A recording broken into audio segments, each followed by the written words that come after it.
हे अतिमहत्त्वाची गोष्ट आहे. कारण ते आपल्याला समजलं पाहिजे. आपल्याला आपण जे काय मनुष्य देहात येऊन काय करावं, सगळ्यात महत्त्वाची गोष्ट पहा. तर म्हणून आपल्याला सगळं काही माहीत आहे, सगळं आपल्याला जग माहीत आहे, सगळ्या गोष्टी आपल्याला माहीत आहे. परंतु अत्यंत मौल्यवान गोष्ट, अत्यंत महत्त्वाची गोष्ट, अमोल किमतीची गोष्ट, ज्याची किंमत करता येत नाही अशी गोष्ट आपल्याला माहीत नाही. आणि म्हणून मनुष्य जन्माची किंमत करता येत नाही. आपल्याला असं वाटतं मी गरीब आहे, मी लहान आहे, मी मोठा आहे, मी काळा आहे, गोरा आहे, असं माझं वाईट जीवन आहे. आपण आपलं हे बाह्य स्वरूपाकडं पाहतो. परंतु मनुष्य देहाची किंमत कोणालाही करता येत नाही, कोणालाच करता येत नाही. मनुष्य देवाची किंमत करता येते, नामाची किंमत करता येते, परंतु मनुष्य देहाची किंमत करता येत नाही. त्याचं कारण पहा, आपण जर विचार जर केला तर सगळेच लोक ह्या जगामध्ये येतात. माणसं असतात, पशु पक्षी असतात, अनेक लोक परमार्थही करतात. परंतु कशासाठी परमार्थ करायचं? तर ह्या जगामध्ये अशा प्रकारचा एक अशी प्रचंड अशा प्रकारचा सुखाचा ठेवा आहे. एक जगाची त्रिभुवनाची किंमत एकीकडं, त्रिभुवनाची किंमत एकीकडं, आणि अशा प्रकारचा एक ठेवा ह्या त्रिभुवनामध्ये या जगामध्ये आहे. आणि तो म्हणजे आनंदाचा ठेवा आहे, सुखाचा ठेवा आहे, सामर्थ्याचा ठेवा आहे. असा ठेवा प्रचंड ठेवा आहे. आणि तो कसा आहे तर हा एक सूर्य आहे. तर असं त्या कोट्यावधी सूर्यांचं तेज, म्हणजे एक सूर्य हा एक सूर्य आहे. तर तो असा सूर्य, एकच सूर्य आहे की ज्याच्यामध्ये कोट्यावधी सूर्यांचं तेज, प्रकाश एकाच ठिकाणी साठवलेला आहे. आणि त्याच्या ठिकाणी नुसता प्रकाश नाही, त्या ठिकाणी आनंद आहे, त्या ठिकाणी सुख आहे, त्या ठिकाणी सामर्थ्य आहे, आणि प्रचंड आयुष्य, नाही का, खूप मोठा दीर्घकाळ अशा प्रकारचं, आणि आपलं ते स्वरूप आहे. विचार करा, आपण आजची कंडिशन जर परिस्थिती जर पाहिली तर आपण अत्यंत दुर्दैवी आहोत. कारण आपला आनंदाचा, सुखाचा, सामर्थ्याचा सगळा ठेवा हा काय झालेला आहे तर कुणीतरी हिरावून नेलेला आहे. आपण अत्यंत एक आपल्या अंतःकरणात आपल्याला माहीत नाही. आनंद आपल्या अंतःकरणात काय माऊली म्हणतात, निदैवाच्या परिवरी लोह्या रुतल्या आहाती सहस्रवरी, नाही का, ते तर बैसून उपवास करी का दरिद्री जीवी. आपल्या अंतःकरणात सोन्याच्या खाणी आपल्या अंतःकरणात आहे. अंतःकरणात आनंदाला तोटा नाही. तुम्हाला आनंदाला बाहेर जाण्याची गरज नाही, सुखाकरता बाहेर जाण्याची गरज नाही, आणि बाहेर जायची गरज नाही, सगळं आतमध्ये आहे. परंतु माणसाला आतमध्ये पाहता येत नाही. हा मनुष्य बोलतो, जगाला बोलतो, सत्तेला बोलतो, संपत्तीला बोलतो, पानाला बोलतो, आणि तो खऱ्या आनंदाला मुकतो. आणि म्हणूनच आपल्याला काय करायचं या तर मनुष्य जीवनाचं जे शेवटचं जे सार आहे, ध्येय, तर ते म्हणजे त्या ज्ञानाचा, ब्रह्मस्वरूपाची प्राप्ती करणं, त्या सुखाची प्राप्ती करणं, त्या आनंदाची प्राप्ती करणं, म्हणजेच आपल्या कोट्यवधी जन्माचा, वर्षांचा, आपलं जे कोट्यवधी वर्षांचं आयुष्य, दुःख, त्यातून बाहेर पडायचं आहे आणि आपल्याला अत्यंत सुखाला प्राप्त व्हायचं आहे. आणि त्याची जर ही शेवटची पाळी आहे बरं का, विचार करायचा, लक्षामध्ये घ्यायचं आहे की हे आपण प्राप्त करायलाच पाहिजे. आणि आता हे आपले भिवंगडे काका आणि भिवंगडे मावशी विचार जर केला, आयुष्य गेलं, आता आपल्या हाती उरलं काय? आता अतिशय थोडा काळ आपल्या हाती उरलेला आहे. आता सगळं आयुष्य हातातून गेलेलं आहे, अतिशय थोडा काळ आपल्या हातामध्ये उरलेला आहे. आणि या थोड्या काळामध्ये सुद्धा आपण जर, ही ईश्वराची कृपा अशी असते, आपण अत्यंत श्रद्धेने, अत्यंत प्रेमाने, अत्यंत विश्वासाने आणि व्याकुळतेने आपण जर समजा त्या परमेश्वराकडं जर पाहिलं, अगदी दयार्द्र अशा प्रकारच्या बुद्धीनं जर आपण जर पाहिलं, त्या परमेश्वराला हाक मारली, तर त्या परमेश्वराला भेटायला वेळ लागत नाही. आपण आपल्या अविचारानं, आपल्या मूर्खपणानं, आपल्या अज्ञानानं आपण प्रचंड दुःख भोगत आहोत. परंतु त्या संतांची जर गाठ पडली तर आपली या दुःखातून सुटका होते आणि आपल्याला त्या सामर्थ्याला आपल्याला प्राप्त होतं. आणि म्हणून संतांच्या शिवाय तर संतांनी काय झालं तर आपल्या आयुष्याचं सार्थक केलं पहा. आणि एक मग असा दृष्टांत आपण पाहिला होता. आपण कुणाकडं जावं, कुणाकडं जावं. एक स्त्री होती, स्त्रीचं दृष्टांत सांगितला, हा दृष्टांत आहे. तर योगायोगानं काय झालं, दुर्दैवानं स्त्रीला एकच पती असतो, त्यामध्ये वाद नाही. परंतु दुर्दैवानं काही कालगतीमुळं 2 नवरे तिचे उभे राहिले. सगळ्यांना प्रश्न पडला, तिलाही प्रश्न पडला, अनेकांना प्रश्न पडला, नातेवाईकांना प्रश्न पडला, हिचा खरा नवरा कोणता. त्यामध्ये एक होता खरा नवरा आणि एक होता खोटा नवरा, आणि दोघंही तिच्यावर अधिकार सांगत होते. आता प्रश्न निर्माण झाला, तिनं खऱ्या नवऱ्याकडचा स्वीकार करावा का खोट्या नवऱ्याचा स्वीकार करावा, नाही का. आणि म्हणून काय झालं तर तिनं आपली बुद्धी चालवली, अत्यंत सखोलपणे तिने विचार केला, नाही का. आणि आपला जो खोटा नवरा मागं लागला होता, तिच्या लचके तोडण्यासाठी आला होता, तिला दुःख देण्यासाठी आला होता, तिला लुबाडण्यासाठी आला होता, तर तिनं ओळखलं हा नाटकी आहे, हा ढोंगी आहे, हा खोटा आहे. आणि मग खरा नवरा कोणता, जो साधा सुधा होता, नाही का. आणि मग त्या खऱ्या नवऱ्याची तिनं परीक्षा केली आणि त्याचा स्वीकार केला. आणि मग ती काय झाली तर खऱ्या सुखाला ती प्राप्त झाली. मग आता आपलंही तसंच एक संसार आहे, एक परमार्थ आहे. हा संसार दुःख देणारा आहे, हा आपल्याला लुबाडणारा आहे, हा घात करणारा आहे आणि अंतिम आपल्याला नरकामध्ये ढकलून देणारा आहे. हा लबाड आहे, खोटा आहे, घात करणारा आहे. आणि तर दुसरा जो आहे परमार्थ, तर तो म्हणजे आपलं परम कल्याण कर. तिथं परमार्थात कोणाचाच घात नाही. कितीही गरीब असो, किती मूर्ख असो, किती पापी असो, आंधळा असो, पांगळा असो, कोणी असो, परंतु जे या परमार्थाची वाट धरतात तर असा वायाला कोणीही जात नाही, नाही का. आणि म्हणून संतांची जर समजा आपण एक मनोभावे जर संतांना शरण जर गेलो तर काय होतं पहा. तर आज फिटले माझे कोडे, अहो हजारो नाही, लाखो नाही, कोट्यवधी वर्षाचं कोडं होतं आपलं. परम्यात आपली समजा लहान मुलं असतं, ते तानं मुलं आहे, तानं मुलाची आणि आईची जर काय झाली, फारकत झाली, ताटातूट जर झाली, तर आईशिवाय त्या मुलाची दुर्दशा कशी असते हे आपल्याला चांगलं माहीत आहे. त्या मुलाचा आनंद म्हणजे त्याला दुसरं काही लागत नाही. त्या मुलाला पाहिजे असते फक्त आई. परंतु त्या आईची तर ताटातूट झाली, मग त्याला भयंकर दुःख भोगावं लागलं. परंतु त्या आईची जेव्हा त्याला गाठ पडते तेव्हा त्या सुखाला माप नसते. आणि मग त्यालाच काय म्हटलेलं आहे, आणि हेच कोढं आहे आणि हेच आपल्याला सोडवायचं आहे. आणि म्हणून कित्येक वर्षापासून आपण ज्या क्षणाची वाट पाहत होतो, आपण ज्या गोष्टीची वाट पाहत होतो, ज्या गोष्टीची आपण अपेक्षा करीत होतो, जे आपल्याला पाहिजे होतं ते ह्या जगात कोणीच देत नाही. पहा, एवढ्या मनुष्यजन्मा जो न साधी ब्रह्मज्ञाना, तो लांडा गर्दभ जाना पुच्छे विन दुपाई. मनुष्य जन्मात येऊन जो परमार्थ करीत नाही, आत्मज्ञानाची प्राप्ती करत नाही, भगवत स्वरूपाची प्राप्ती करून घेत नाही आणि भगवत स्वरूप होऊन जात नाही, ब्रह्मस्वरूप होऊन जात नाही, त्याच्यासारखा महामूर्ख दुर्दैवी या जगामध्ये कोणी सापडत नाही. आणि म्हणून एवढ्या मनुष्य जन्मा जो न साधी ब्रह्मज्ञाना, तो लांडा गर्दभ जाना पुच्छ विन दुपाई. साधू संतांनी काय केलं, जगाच्या कल्याणा संतांची अनुभूती. साधू संतांनी जगाला सत्याचा मार्ग दाखवला, सुखाचा मार्ग दाखवला, खरा मार्ग दाखवला.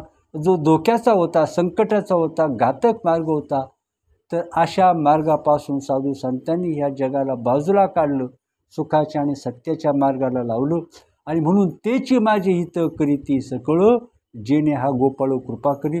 परंतु ज्यांचा संतांवर विश्वास बसतो, ज्यांचा संतांचा विश्वास बसतो, जे संतांशी एकनिष्ठ होतात, तिथं देवालासुद्धा काय होतं, त्याच्याकडं पाहिलं की देवालासुद्धा, कारण देवालासुद्धा काय होतं, विश्रांती, समाधान, सुख आणि आनंद संतांच्या चरणाजवळ देवालासुद्धा सुख मिळतं.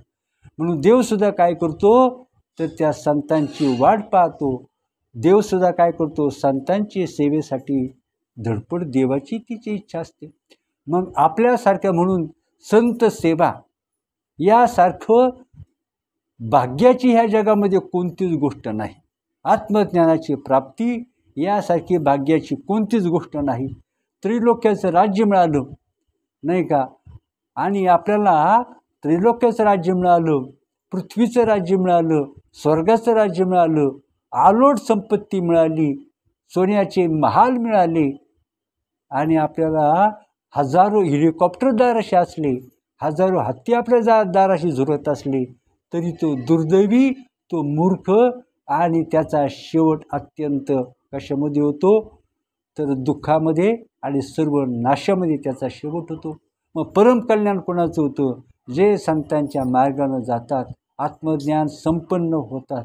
आणि पहा, अगदी थोडा काळ, आणि म्हणून आयुष्य कसं वापरायचं आहे, अतिशय जपून वापरायचं आहे. सोन्यासारखं, तुपासारखं आयुष्य वापरायचं आहे. एक आयुष्याचा एक एक क्षणसुद्धा वाया जाऊन द्यायचा नाही. आपल्याला संसार करून परमार्थ करायचा आहे, परंतु संसारात कसं राहायचं, तर त्या कमळपत्रासारखं संसारामध्ये राहायचं. संसारामध्ये कसं राहायचं, पाहुण्यासारखा संसार करायचा. संसार कसा करायचा, मूलकर्णीसारखा संसार करायचा. आणि ते करीत असताना अखंड प्रेमानं, व्याकुळतेनं, अगदी म्हणजे छंद लावून काय करायचं आहे, देवाचे चिंतन करायचे. आणि म्हणून तिथं कोणाचाही घात नाही, कोणाचाही धोका नाही, आणि निश्चित अशा प्रकारचा राजमार्ग तो आहे. आणि म्हणून आता सांगितलं की एवढी मनुष्य जन्मा, जो न साधी ब्रह्मज्ञाना, तो लांडा गर्दब जाना पुच्छेविन दुपाई. तो राजा जरी असला, किंवा किती मोठा मंत्री असला, राष्ट्रपती जरी असला, सुप्रीम कोर्टाचा न्यायाधीश असला, ज्याची काय आहे, कोट्यवधी रुपयाची ज्याची संपत्ती आहे, तो सुद्धा इथं संपत्ती भरपूर आहे, नाही का. असे पुष्कळ मंत्री, मुख्यमंत्री होऊन गेले, परंतु हेलिकॉप्टर भरकटलं, डोंगराला धडकलं, मुख्यमंत्री पुढं पडला, त्याचं पाहायलासुद्धा मिळालं नाही, हाडसुद्धा पाहायला मिळालं नाही. म्हणून इथं श्रीमंती कामाचे नाही. आणि म्हणून मनुष्य जन्मामध्ये आपल्याला आत्ता सांगितलं, प्रपंच करून परमार्थ करायचा आहे. आणि म्हणून करा रे बापांनो साधन हरीचे, झनी करणीचे करू नका. काय म्हटलेलं आहे, करा रे बापांनो साधन हरीचे, झनी करणीचे करू नका. म्हणून संत सांगतात, शास्त्र सांगते, त्याचा काटेकोर पालन करावं. आपलं जरी समजा प्राण जायची वेळ आली, देह पडण्याची वेळ आली, उपाशी राहण्याची वेळ आली, फाटके तुटके कपडे घालण्याची वेळ आली, आणि भीक मागून राहायची जरी वेळ आली, तरी शास्त्राच्या आणि संतांच्या शब्दाचं पालन करावं. आणि म्हणजे कोटी जन्माचं सार्थक होतं. इथं तोच भाग्यवान असतो, राजा भाग्यवान नाही, नाही का. स्वर्गातले देवसुद्धा भाग्यवान नाही, परंतु भिकारी असो, आंधळा असो, पांगळा असो, जो संतांना शरण जाऊन आत्मज्ञान प्राप्त करून घेतलं, त्याच्यासारखा भाग्यवान, त्याच्यासारखा बुद्धिवान कोणीच नाही. परंतु आज लोकांचा आपला कल जर पाहिला, म्हणून संगत कोणाची करावी, संगत कोणाची करावी, इंग्लिशमध्ये म्हणतात man he is known by his company, नाही का. एक पाहता की अर्धा क्षण घडता संतांची संगती. आपण जर समजा घाणीतून चाललो, थोडंसं जरी विष घेतलं, किंवा या विषाचा थेंब जरी घेतला, तरी तो विषाचा थेंब काय करतो, आपला सर्व नाश करतो. आणि अमृताचा एक थेंब जरी मिळाला, तरी तो भयंकर व्याधीतून, नवे नवे मृत्यूच्या दाढेतून तो बाहेर काढतो. म्हणून संत संग करावा तर संत संग करावा. आणि असा सत्संग नाही मिळाला तर आपण एकांतात राहावं. परंतु ज्याच्यामुळं आपल्या ज्ञानाचा, बोधाचा दिवा विझेल, अशा संगतीला उभंसुद्धा राहू नये. मग तो राजा जरी असला, मुख्यमंत्री जरी असला, किंवा राष्ट्रपती जरी असला, ती संघसुद्धा चांगले नाही. जिथं आत्मचिंतन चालतं, आणि म्हणून कसं आहे, तर जिथं भजन चालतं, जिथं कीर्तन चालतं, जिथं नामस्मरण चालतं, जिथं प्रवचन कीर्तन असतात, जिथं ज्ञान यज्ञ चालू आहे, जिथं विवेक आहे, वैराग्य आहे, ज्ञान आहे, भक्ती आहे, अशा ठिकाणी आपण आपलं सगळं आयुष्य घालवावं. आणि म्हणून कसं आहे, जे देवाच म्हणून यया परी पार्था, जे विमुख या परमार्था, तयाशी संभाषण सर्वता करावेना. म्हणजे जे देवाची भक्ती करीत नाहीत, ज्यांना साधू संतांची आवड नाही, ज्यांना नामस्मरण जमत नाही, ज्यांच्या ठिकाणी विवेक नाही, ज्यांच्या ठिकाणी वैराग्य नाही, ज्यांची भरकटलेली बुद्धी आहे, जे संसारात रमलेले आहेत, संसारात उड्या मारतात, अशी संगती भयंकर घातक. मग तिथं किती आपल्याला चंदनाचे हात जरी गळ्यात पडत असले आणि रोज सोन्याचा घास जरी खायला मिळत असला तरी त्याच्यापेक्षा विष खूप चांगलं आहे. आणि म्हणून काय सांगितले, पद नाही पुच्छचारी मनुष्यपुरी पुत्री. आणि अशी माणसं नाही का. आणि म्हणून कसं आहे, तर ईश्वराजवळ काय मागावं, संत संग मागावा. आणि काय करावं, आपल्या दृढ प्रयत्नानं संत संगातच राहावं. काय करावं, नाहीतर आपलं एकटं राहावं आणि देवाचं चिंतन करावं. तो नचिकेत होता. नचिकेताचं चरित्र आठवा, ते सांगण्यात मी वेळ घालवत नाही. परंतु आपण काय करावं, मी तर म्हणतो नचिकेताचा फोटो आपल्या घरामध्ये लावावा आणि त्याच्याकडं नुसतं पाहत राहा. ज्ञानेश्वर महाराजांकडं पाहत राहा. नुसते ज्ञानेश्वर महाराज असे पहा, ज्ञानेश्वर महाराजांसारखा थोर महात्मा, थोर महापुरुष, थोर वैष्णव, थोर संत, थोर भक्त, थोर श्री गुरु असे झाले नाहीत आणि कदापि होणार नाही. आणि त्यांनी आपल्यासाठी प्रचंड संपत्ती दिली, ती म्हणजे ज्ञानेश्वरी, नाही का. आणि जो कोणी ज्ञानेश्वरी निष्ठेनं वाचतो, प्रेमानं वाचतो, त्याचं परमकल्याण झाल्याशिवाय कधी हे राहत नाही. म्हणून फालतू उद्योग करण्यापेक्षा, म्हणून काय सांगितलं, असं जो नामस्मरण करतो, आज फिटले माझे कोडे, बहुत जन्माचे साकडे, कोंदाटले पुढे परब्रह्म सावळे.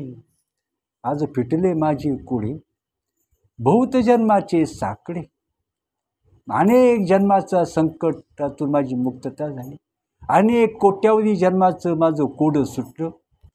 आणि जे मला प्राप्त करायचं होतं कोट्यवधी जन्मापासून याची धडपड होती. देवाधिकांना जे प्राप्त होत नाही, श्रीमंतांना प्राप्त होत नाही, भाग्यवंतांना प्राप्त होत नाही, परंतु एका भावानं, एका श्रद्धेनं जे ब्रह्मपद आहे त्याची प्राप्ती होते. आणि म्हणून आज मला ते प्राप्त झालं, आज माझं कोडं सुटलं, आज मला जे पाहिजे होतं ते मिळालं. आज फिटले माझे कोडे, बहुत जन्माचे साकडे, आणि कोंदाटले पुढे परब्रह्म सावळे. आता मला आता ही उच्च मनुष्य जन्माचा कळस, उच्च स्थिती म्हणजे त्याला काय पाहत मग अभंग म्हटला ताईन. आज सोनियाचा दिनो, वर्षे अमृताचा घन, नाही का. असा कोण जगामध्ये असा माईचा पूत आहे का जो म्हणतो मी देव पाहिला. देव पाहणं, देव भेटणं बाबांनो अत्यंत सोपं, अत्यंत सहजरीतीनं. बंगला मिळत नाही, गाडी मिळत नाही, पैसे मिळत नाही, परंतु देव आपल्याला लगेच भेटतो. परंतु संतांच्या मार्गाने जायला पाहिजे आणि संतांचं आपण ऐकलं पाहिजे. आणि म्हणून कसं आहे, तर आज फिटले माझे पुढे, बहुत जन्माचे साकडे, कोंदाटले पुढे परब्रह्म सावळे. आलिंगणे संतांची या, दिव्य झाली माझी काया, आणि मस्त घे पाया, वरी त्यांच्या ठेविता. आणि म्हणून आयुष्याची किंमत करता येत नाही. आणि म्हणून काय करावं, तर आपण आयुष्य सोन्याच्या खाणी आहेत, त्या सोन्याच्या खाणीपासून त्या सोन्याच्या खाणी टाकून द्यायच्या आणि अशी उकिरडे आणि गटर आपण काय करीत बसायची, उपशीत बसायची. हा मूर्खपणा कशा करता. म्हणून आयुष्याचं मोल फार आहे. अल्प आयुष्य मानव देह, शत गणिले तयार जरात काय, मध्ये बालत्व पिडारोग क्षय, काय भजनाशी उरले ते पाये का. म्हणून प्रत्येकानं हा भौरोग प्रत्येकाच्या पाठीमागं लागलेला आहे. आणि तो भौरोग प्रत्येक प्राण्याच्या मागं. मग बाकीचे आजार आहेत, कुणी म्हणतं किडनी खराब झाली, हार्ट हृदयरोग आहे, त्यानंतर किडनीचा रोग आहे, त्यानंतर कॅन्सर आहे, त्यानंतर हजारो अशा प्रकारचे रोग आहेत. परंतु सगळ्यात महाभयंकर रोग म्हणजे बहुरोग. हा सगळ्या जगातल्या सगळ्या दुःखांची, सगळ्या रोगांची बेरीज करायची, त्याला 10,000 गुणायचं, त्याला म्हणायचं बहुरोग. प्रचंड नुसत्या यातना, नुसत्या धडका घेणं, नुसतं रात्रंदिवस रडत बसणं, नाही का, हा अशा प्रकारचा बहुरोग. आणि ह्या बहुरोग सगळ्या मनुष्य प्राण्यांच्या पाठीमागं, पशु पक्षी मनुष्य प्राणी देव देवता सगळ्यांच्या मागं बहुरोग लागलेला आहे. आणि हा बहुरोग म्हणजे महाभयंकर दुःख. याचं वर्णन कोणी करावं? आणि जो या महारोगातून सुटका करून घेतो तर त्यासाठी आहे ब्रह्मरस घेई काढा, तेने पिडा वारेल, नाही का. म्हणून ब्रह्मरस, हा ब्रह्मरस म्हणजे नाम घेता घेताच तो ब्रह्मरस आपल्याला प्राप्त होतो, नाम घेता घेता. आणि पाहता तर देव करी तरी भक्ताच्या पाठीमागे देव असतो. प्रचंड विलक्षण शक्ती भक्ताच्या पाठीशी असते.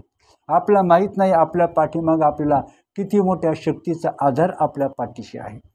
जगाचा आधार कोणाचाच आधार नाही, परंतु भक्ताला आधार कोणाचा असतो तर त्या देवाचा आधार असतो. आणि म्हणून देव करी तरी काय न होई, दगडाची नावं तरुणिया जाय, अशा प्रकारचा त्या देवाचा आधार, अशा प्रकारचा त्या शक्तीचा आधार त्याला असतो. म्हणून बाबा नेहमी सांगायचे, पहा, ज्याच्या पाठीशी आधी देवाचं व्हावं, आपण देवाचं व्हावं, आणि मग देव आपल्या नोकराचाही नोकर होतो, नाही का. मूलकरणीचा मूलकरी अशा प्रकारचा देव होतो. आणि त्याला भक्तासाठी काही करायला कमीपणा वाटत नाही, नाही का. भक्तासाठी त्या नाथ महाराजांच्या घरी त्या श्रीहरीने काय केलं, 12 वर्ष कावडीनं पाणी भरलं, नको नको वाटते त्या प्रकारची सेवा केली, सारून घेतलं, सगळं संमार्जन केलं, रांगोळ्या काढल्या, अगदी सगळ्या प्रकारची धुनी भांड्याची कामंसुद्धा श्रीहरींनी नाथ महाराजांच्या घरी केली. एवढं कोण करील? आपले नातेवाईक तरी करतील, आपला मित्र करील, कोण करणार आहे एवढं निकृष्ट प्रकारची कामं? चोखा महाराजांच्या बायकोचं बाळंतपण केलं साक्षात भगवंतांनी. हे कोण करणार आहे तुम्हाला सांगतो? बाळंतपण कोण करील? विचार करा. आमदारीन बाईसाहेब आहेत, त्या आपल्या लय प्रेमाच्या जवळच्या आहेत, त्या करतील का बाळंतपण असं? परंतु साक्षात अनंत कोटी ब्रह्मांड नायक त्यांनी काय केलं तर चोखा महाराजांच्या बायकोचं बाळंतपण केलं. बाळंतपण करणं म्हणजे काय तुम्हाला माहीत आहे. आणि म्हणून तो प्रसंग आला. चोखा महाराज पंढरपूरला गेले दिंडीबरोबर, आणि चोखा महाराजांच्या बायकोनं सांगितलं, तुमच्या बहिणीला म्हणजे आपल्या बाईंना बोलून घ्या, माझे दिवस भरत आलेत आणि लवकरात लवकर त्या बाईला पाठवून द्या. परंतु चोखा महाराज प्रसंगात विसरून गेले, त्यांना आठवण राहिली नाही, आणि म्हणून देवाला आठवण करावी लागली. आणि म्हणून पहा तर काय झालं नेमकं, चोखा महाराज तर दिंडीत होते, त्यांच्या बहिणीलाच निरोप सांगायचा राहून गेला होता, आणि त्यांच्या पत्नीचं पोट तर दुखायला लागलं. आता तिला चिंता पडली, आता माझी चिंता तुझं नारायणा, आता माझी चिंता तुझं नारायणा. लगेच काय झालं, देव जाऊन आले. आणि चोखोबाची बहीण झाला शारंधर, चोखोबाची बहीण झाला शारंधर, दार उघडा वहिनी हाका मारी, चोखोबाची बहीण झाला शारंग पाणी. पाहिलं का? आणि म्हणून जो देवाची भक्ती करतो त्याला काही जगामध्ये कमी नाही, काहीच कमी नाही. म्हणून भक्त हा जगात सर्वश्रेष्ठ असतो. आणि म्हणून आपण सुद्धा काय करायचं, परमार्थ सोपा आहे, परमार्थ अवघड नाही, परमार्थात कष्ट नाही. संसारामध्ये कष्ट आहेत आणि त्याचं फळ दुःख आहे, परमार्थात कष्ट नाहीत, उलट सुख आहे आणि त्याचं फळ आनंद आहे.